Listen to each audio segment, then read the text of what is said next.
সুপ্রিয় দর্শক, আসসালামু আলাইকুম। আশা করি আল্লাহ তাআলার অশেষ রহমতে আপনারা ভালো আছেন। যে গুনাহ করলে আল্লাহ আগুনে লাগাম পরিয়ে দেবেন, তো সম্মানিত দর্শক, এমন একটু গুনাহ আছে যে গুনাহ করলে আল্লাহ জাহান্নামের ভিতরে বান্দার মুখে আগুনের লাগাম লাগিয়ে দেবেন। তো কি এমন গুনাহ, চলুন জেনে নেওয়া যাক।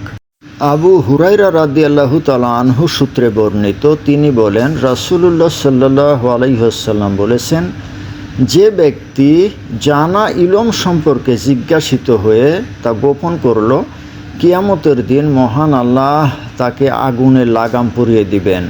সুসানে আবু দাউদ, হাদিস 3658। তো সম্মানিত দর্শক, কুরআনের আয়াত, হাদিস বা কোনো মাসলা মাসাইল সম্পর্কে যদি কোনো ব্যক্তি আমাদেরকে জিজ্ঞেস করে এবং যদি আমাদের ওই মাসলা মাসাইল বা কুরআনের আয়াত বা হাদিস সম্পর্কে জানা থাকে, তাহলে আমরা অবশ্যই তাকে বুঝিয়ে বলি। এতে আল্লাহ তাআলা আমাদেরকে অনেক নেকি দেবেন। এবং যদি আমরা এটা গোপন করি, তাহলে আল্লাহ তাআলা আমাদেরকে জাহান্নামের ভিতরে মুখে আগুনের লাগাম পরিয়ে দিবেন। তো আল্লাহ তাআলা আমাদেরকে জানা ইলম অন্যের কাছে পৌঁছানোর মতো তৌফিক দান করুন, এবং কেউ আমাদেরকে জিজ্ঞেস করলে তাকে বলার মতো তৌফিক দান করুন। আমিন।